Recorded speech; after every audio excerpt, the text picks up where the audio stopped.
Okay, welcome back. We're getting further and further along, which is great. So today we're looking at February-March 2021, question paper 12.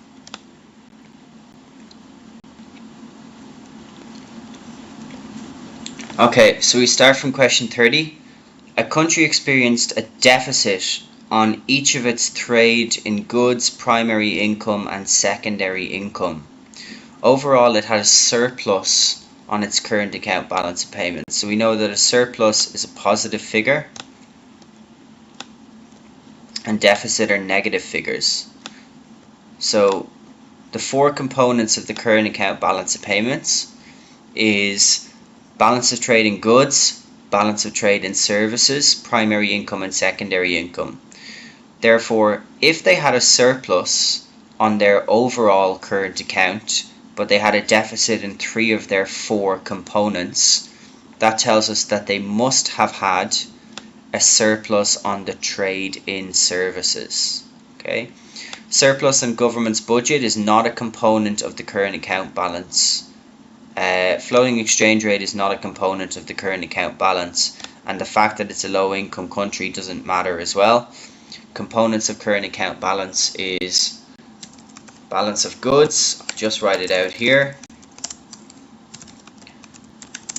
balance of services or balance of trade in services, primary income and secondary income. So the only option that we could possibly choose here is B, if we know our four components on the current account balance of payments. Okay, a country had a current account deficit on its balance of payments. What measure is most likely to reduce the deficit? Okay, so we can link it back into the other question there. What would we need to do first of all? So if we're trying to reduce the deficit, what are we going to want to do? We're going to want to bring our exports up and or our imports down. So if we cut interest rates, what does that do? That helps us spend more money, right?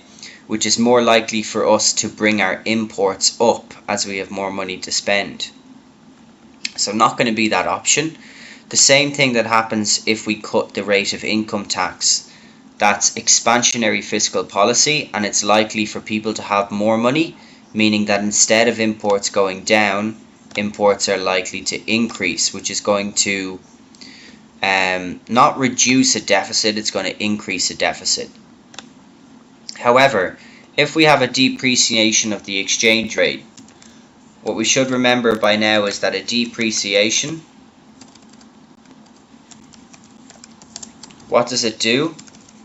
It's the price of exports goes down, so the total exports go up, and the price of imports go up, so the total imports go down.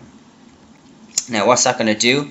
Just like we have here, from we know the way that we need to fix it, that's going to increase our exports and decrease our imports, so that will help us to reduce a deficit. And finally, an increase in government expenditure, that's a component that's going to affect AD. It's not going to affect the current account deficits.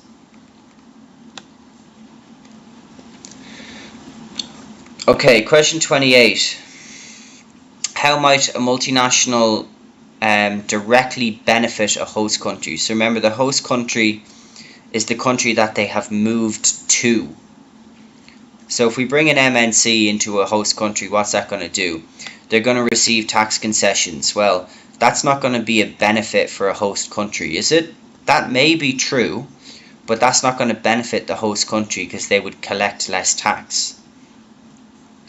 If they import raw materials, that's also not going to benefit a host country, is it? We're looking at how does it benefit the government, etc.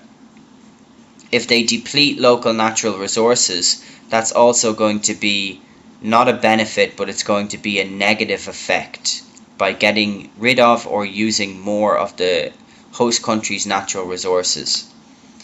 However, they can create employment. When they move into the host country, they need to start to recruit labor, and it's likely that they're going to give local people jobs to work in their multinational company. So when a multinational company moves, disadvantages are that they deplete local natural resources, and the advantage is that they create new jobs for people in those countries. Okay, which method of trade protection would enable domestic firms to lower their prices and undercut the price of imported goods? Okay, so let's start at the bottom. An import quota. What's that? That's a limit on the number of imports. Now, what's that going to do? That is going to reduce the number of imports that come into a country. But the key thing here is that is not going to allow the local firms to lower their prices. If we have an embargo in a country, that's a restriction on the trade between countries. So it's banning trade, for example, due to, let's say, a political disagreement. Again, that's not likely to enable the domestic firms or the firms that are in the host country to lower their prices. And a tariff, that's a tax that's placed on imports. What's that going to do? That's going to increase the price of the imports. Okay, but again, it's not going to change the domestic firms' prices. They're going to still sell at the same price. The only difference is that their competitors with the imports will be more expensive now. However, a subsidy, we know that a subsidy is free money essentially that is given by the government to firms. And what does that do? That allows firms to shift their supply curve to the right, which means that they can lower the price and they can increase the quantity that is being sold. So the key thing is from the question about domestic firms lowering their prices, hence why a subsidy, which we can see here in the graph, will do exactly that. It's going to lower the price of the products, and it's going to therefore help them to charge less for the product than the imports will.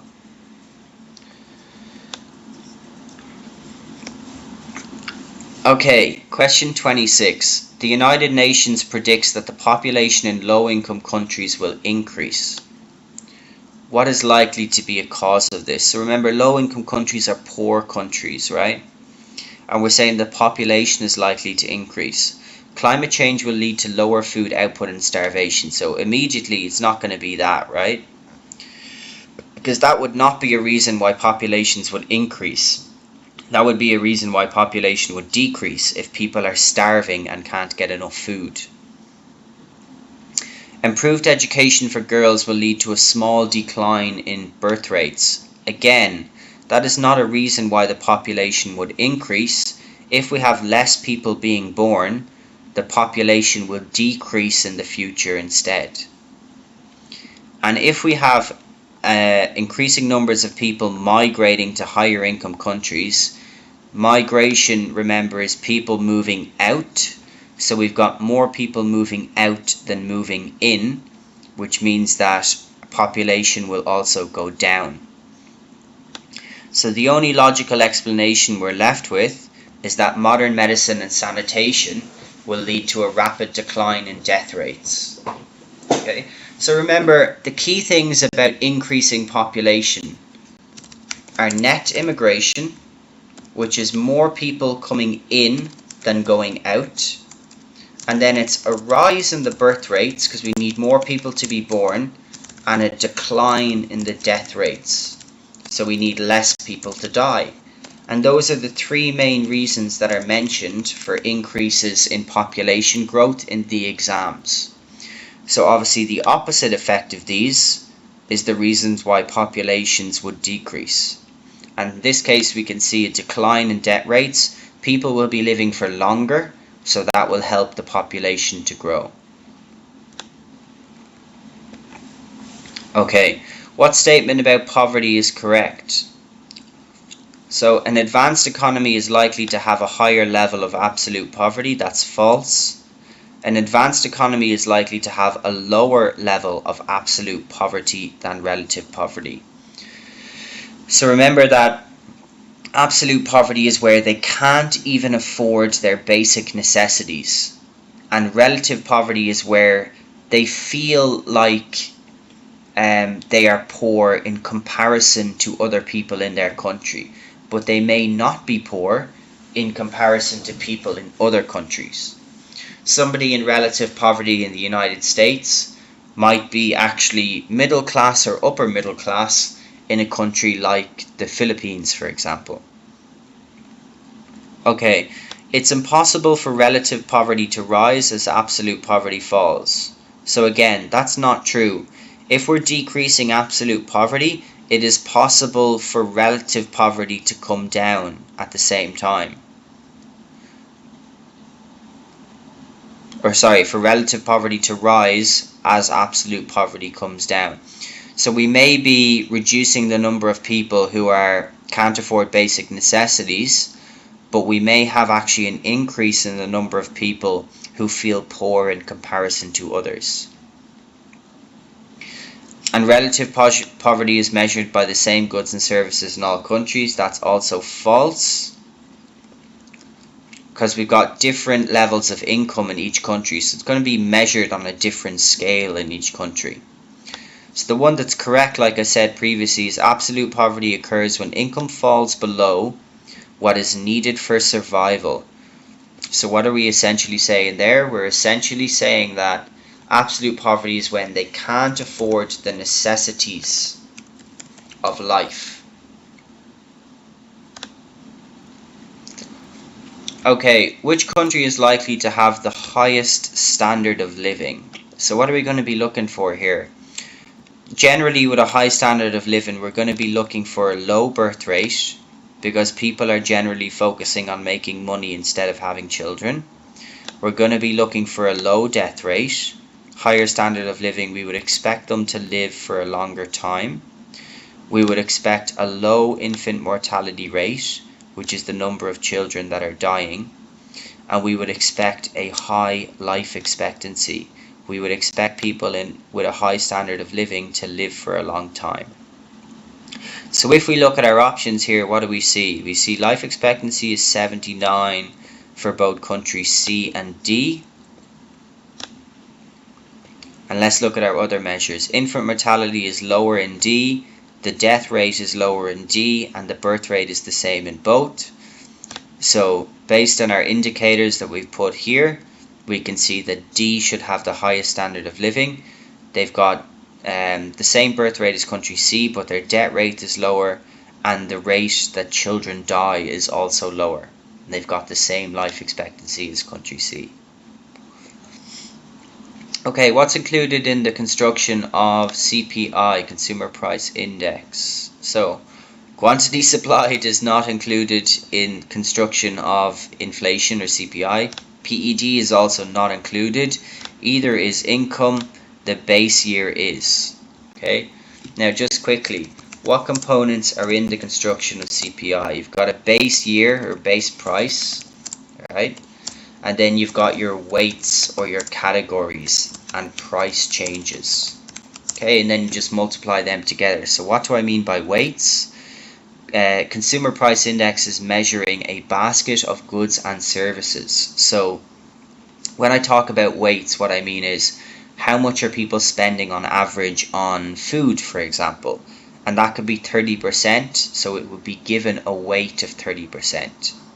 Then the price changes that have happened for those particular products are calculated, and they're multiplied by the weight to allow us to calculate CPI. That's included in your inflation and deflation chapter. Slides and notes are on it. It's quite rare to be asked to calculate the CPI, but just knowing these three components should be enough to help you answer the majority of questions. Okay, the table shows some data about an economy. What happened in year one? So what do we see? We see inflation is positive, so people are losing money, and they've got 2.5% increase in salary also. So prices and real incomes fell.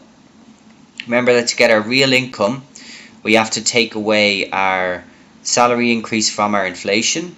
So 2.5 minus 3.5 will give us a real income difference of -1.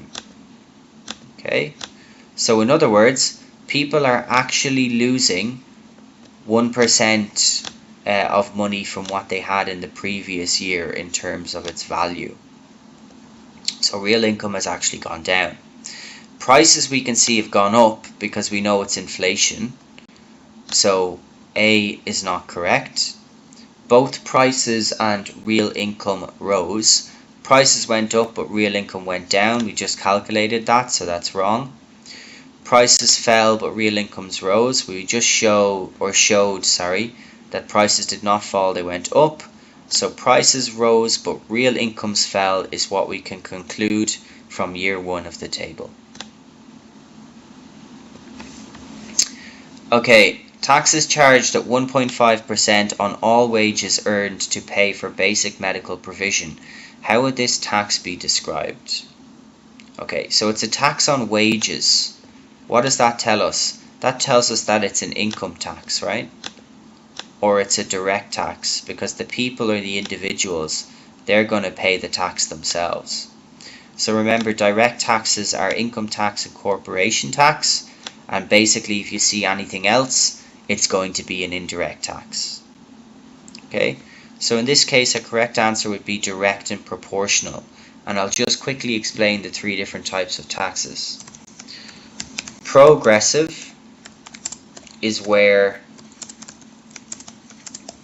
as you earn more money, you start, or you have to, pay a higher percentage of tax. Regressive is the opposite. It's where as you earn more money, you pay, or you start to pay, a lower percentage of tax. And proportional is where the percentage will be the same that you pay in tax, irregardless of income levels. Okay, so once we know our definitions of the 3 different types of taxes, then we can find out which one it is, and we can see proportional, the percentage is the same. Taxes charged at 1.45% on all wages, so it doesn't matter how much you're earning, everybody is paying 1.5%. 1.45%. Okay, question 20. Deflation is a sustained fall in the general price level. What might cause deflation? Okay, so just remember that deflation can be good and bad. Good deflation is where AS moves to the right. Bad deflation is where AD moves to the left. Okay, so I'll just put that up here and we'll use it as kind of a barometer for checking these answers.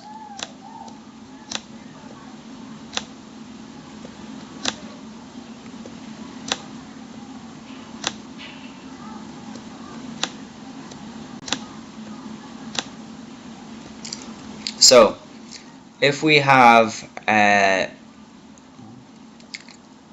loss of confidence in the government's policies, that's going to be our correct answer. Okay, now why? If people, let's say the government are trying to move AD to the right, but people are worried or they don't believe that the government policies will work, or they're worried about their future, they're not going to spend the money that the government is trying to get them to do, right? If we have rising oil prices, what that's going to do is that's going to move AS to the left because it's a cost of production increase. That wouldn't cause deflation, it would actually cause inflation. And the same with insufficient private capital investment and shortages of skilled labour in relation to demand. Neither of them would cause deflation themselves. Okay. Insufficient private capital investment, the other components of AD could be made up, or else we can find other ways of getting investment. And shortages of skilled labour in relation to demand is not something that would cause deflation.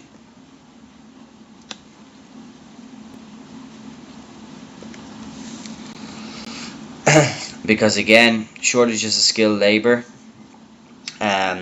it's likely that AS would move left, cost of production goes up or whatever, or we have less productivity. Okay, table shows the CPI, consumer price indexes of an economy. What can be concluded from the data? Okay, so there was a fall in living standards by year 5. CPI does not measure living standards, so that cannot be the correct answer. The rate of inflation rose 5% in year 4. Well, we can see that it went up by 4%, not 5%. Well, 4% of a CPI increase. Prices rose every year. That's also false. We can see it went down from year 4 to year 5. So prices fell between year 4 and year 5 is the correct answer. And that one should be fairly easy. Okay, the diagram shows selected areas of government spending for a country. What was the total government spending on merit goods? Now these diagrams have come up quite often, and hence the reason why when we're in class, as soon as we ever talk about merit goods, we always talk about healthcare and education. Okay, so it's very simple. Unemployment benefits, they are not merit goods, they are transfer payments. The use of national defence could be used to generate public goods, but not merit goods. Whereas education and healthcare are likely to be our merit goods. Okay, we need to convince people to consume them so that society can obtain the benefits that they provide. So very simple, we just add up 81.8 and 36.4 once we identify what they are, and we'll be left with a correct answer of C. Okay, a country has rapidly increasing inflation. So what's happening? It's likely AD is moving to the right too quickly. So how are we going to fix that? So to fix it, what we're going to need to do is we're going to need to move AD to the left. And what is an example of monetary policy used to reduce this problem? Okay, so first thing we need to identify is, because we're moving AD to the left, we've got to use contractionary monetary policy, right? And what are examples of contractionary monetary policy? That's an increase in the interest rate. It is an increase in credit regulations. It is a decrease in money supply. And it is an appreciation of the currency. Okay, so let's have a look at this. Subsidizing key industries, that's not going to help us move AD to the left. Increasing income tax, what's that? That is a contractionary fiscal policy, so that will help us move AD to the left, but it will not be a monetary policy, which is what we've been asked for in the question. And maximum prices is a form of regulation that's used in the microeconomic side, so it will not influence AD. Increasing interest rates is the monetary policy that we're looking for, and we can see interest rates up is contractionary. So if we want to use expansionary monetary policy and move AD to the right, we would just use the opposite of the way we've used these tools. Interest rates down, credit regulations down, etc. Okay, what's included in the government's budget? So I won't spend too long on this question either, it's relatively straightforward. Government budget we've covered in numerous exam papers that we've covered so far. It's government revenue minus government expenditure. Okay, so our correct answer is A. All the others do not apply to what a government budget is. Okay, how would a state-owned, so public sector, oil refining firm be classified? So straight away we know anything that refers to it as private sector or multinational, they can't be the correct answers because we're told they're state-owned, so we know they're public sector, that they're in the government's control. And now we've got to make a decision between are they in the primary sector or are they in the secondary sector. So the clue is in here. They're an oil refining firm. Okay, and what's refining? Refining is manufacturing, right? So for the three different types of sectors we have, primary, our keyword is raw materials or natural resources. Okay, so it's the extraction of raw materials from natural resources. Secondary is to do with manufacturing. That's our keyword for that sector that we learned in class. And tertiary is services. So once we know that, we can see that it must be a public sector firm in the secondary sector. Okay, total revenue. Again, very simple, not going to spend too long on it. Total revenue is the total amount sold multiplied by the selling price. P multiplied by Q is what it's referenced as in your slides and in your notes. So if we look at it here, it's the price of the good multiplied by the total quantity that's sold. Revenue is the total level of sales that we generate. Revenue is not profit. Please don't mix those two up. Okay, so what will occur when there is a conglomerate merger? So like I told you before, for these different types of questions, please just go and learn the different types of mergers. They appear almost every year. I've given you all the different types of mergers in your slides and in your revision notes, and they're very well laid out. We have our keywords for them set out, etc. So correct answer will be B. It's increased risk-bearing economies of scale for a conglomerate. Just have a look at your different types of mergers from the Unit 3 slides and notes. Okay, and question 12, which is a very difficult question on the paper. A lot of students in this particular paper got this question wrong. So, costs are measured on the vertical axis, right? And at output OQ, which is here, the total costs are represented by Q to Y. Okay? So this is going to be our total costs.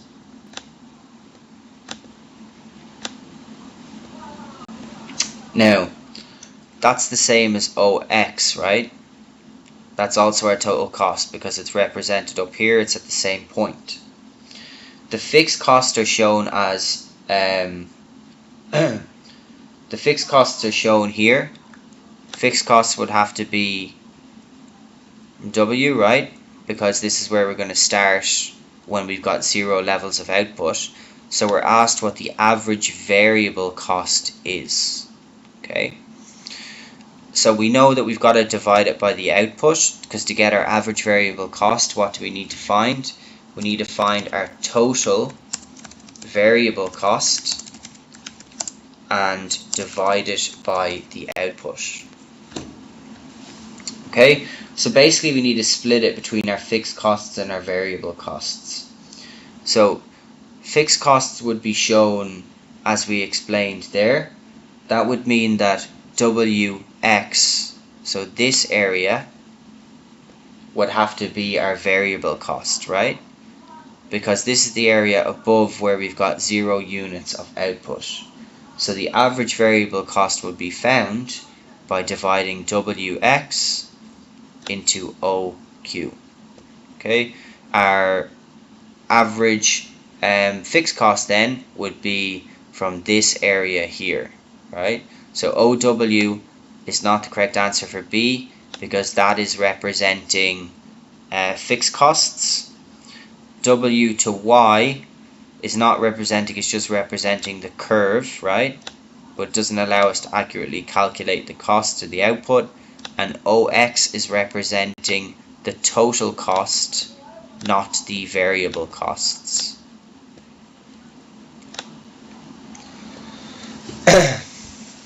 Okay, so question 11. A national trade union wishes to increase the wages of its members without reducing the numbers employed. What factor would help the union to do this? Okay, so we want to pay people more money, but we don't want to lose any jobs, which is normally something that would happen.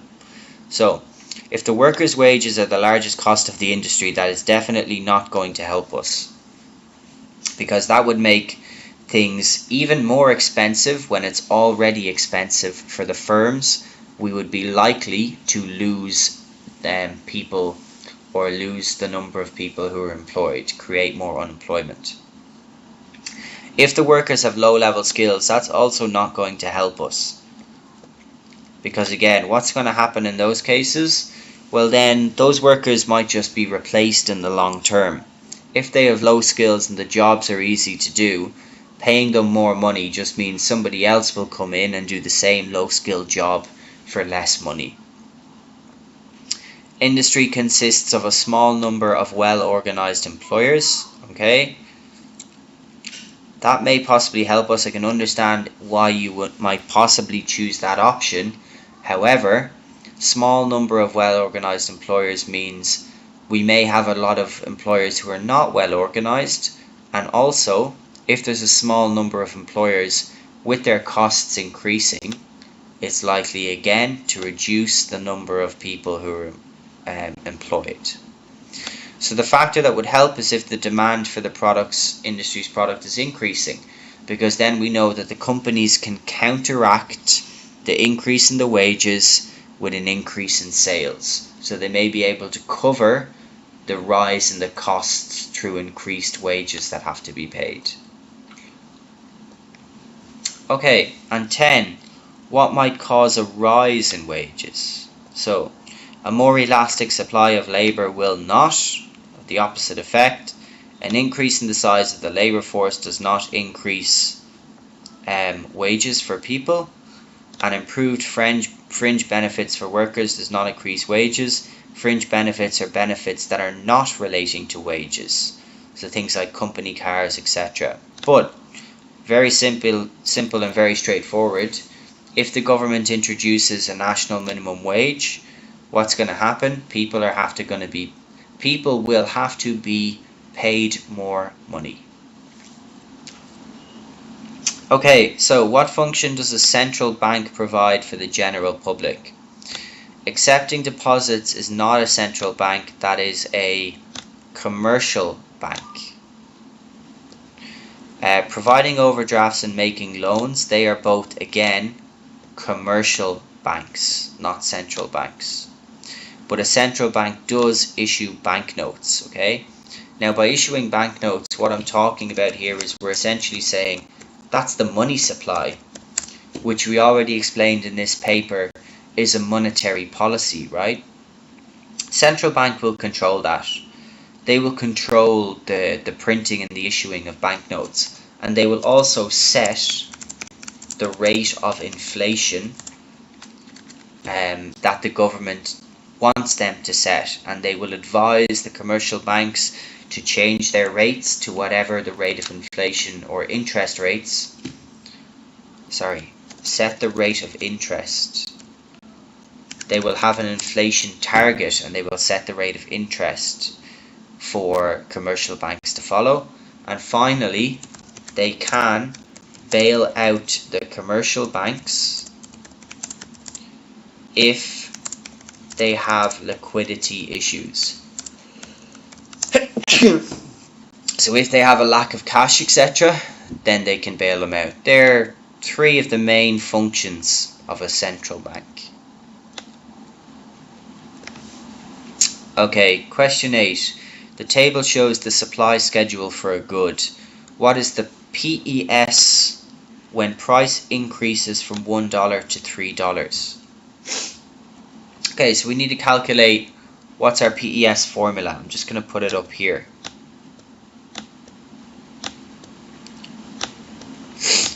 It's percentage change in quantity supplied divided by the percentage change in price. Okay, so all we need to do is calculate this. When we change from 1 to 3 with our price, okay,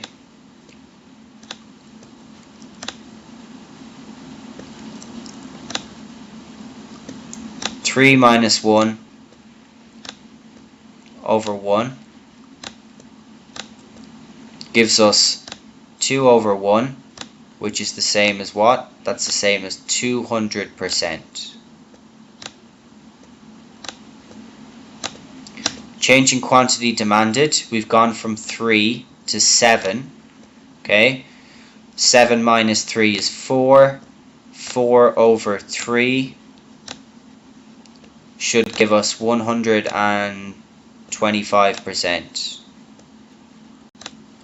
Sorry, 133%. I don't have a calculator in front of me.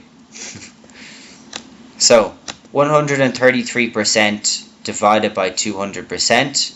Remember, PES, when a value is calculated, has to be given as a decimal. We'll be left with 0.66. Okay, this is a good question. It's kind of unusual the way they format it, but I like it. So the diagram shows the market equilibrium E for product X.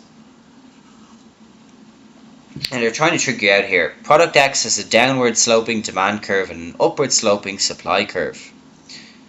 I don't know why they give us that information, because demand is always downward sloping and supply is always upward sloping from what we've learned, right? So if the price of a substitute good falls, which area of the diagram would the market equilibrium move? So we need to identify what's going to happen. Is demand or supply going to shift? So if the price of a substitute falls, what's going to happen? More customers are going to go and buy the substitute. And what does that mean? That means less customers will buy our product. So our demand will shift to the left. Okay. Now if we draw a simple demand and supply diagram, if demand shifts to the left, what area will we be left in? Well, we can see that we're going to be left in C. Price goes down, quantity goes down here also.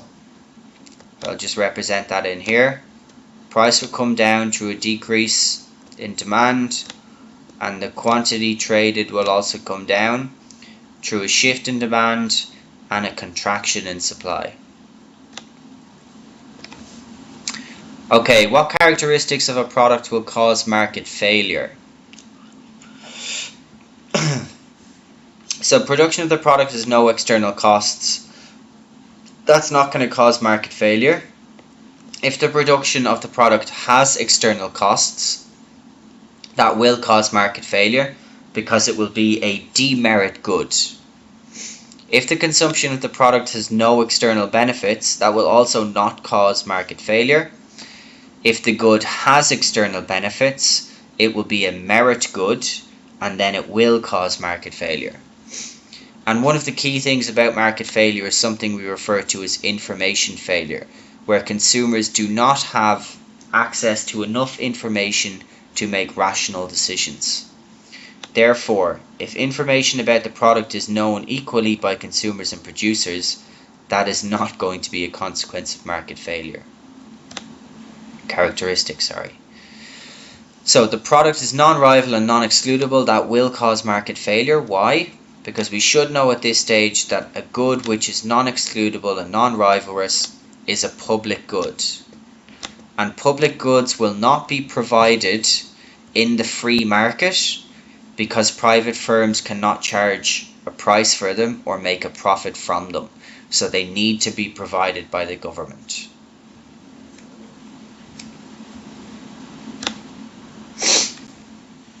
Okay, what is an advantage of a market economy in the allocation of resources? So, it guarantees suppliers make a profit. That's not true. Remember, a market economy does two things. It rewards the suppliers who are able to be as responsive to consumers' attitudes, tastes and preferences as they can, but it will also punish the firms that are not responsive.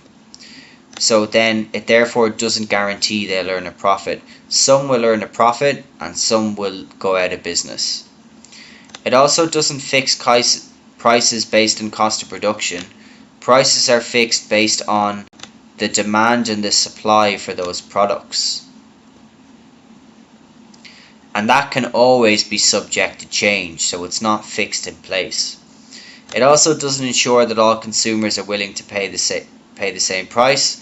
Some people will be willing to pay more or less for certain products, and consumers are going to be evaluating products based on their quality and their price all the time. It does, however, indicate the relative demand for goods and for services. Why? Price mechanism or market mechanism is the thing that works in the market economy, and that is the thing that will indicate the relative demanders for goods and services. Okay, question 4. What is included in macroeconomics? So remember, micro is the study and behavior of individuals, firms, individual markets, etc. So the causes of a change in the price of a product, that's micro. Causes of market failure is micro. Determinants of PES is micro. But the causes of economic growth is a macro topic. It affects the whole economy.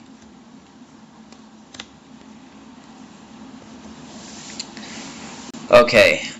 The country produced only goods but now produces 20 million units of services. The country continues to operate at maximum production possibility. What is the opportunity cost? Okay, so we used to be at this point here, right?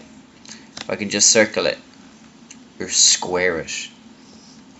We used to be maximizing our production of goods but not have any production of services, but we've moved from that point to now producing 20 million units of services and 80 million units of goods. So remember, opportunity cost is what we've given up, right? So in this case, we're making 20 more services, but we've given up or we've lost 20 million units of goods.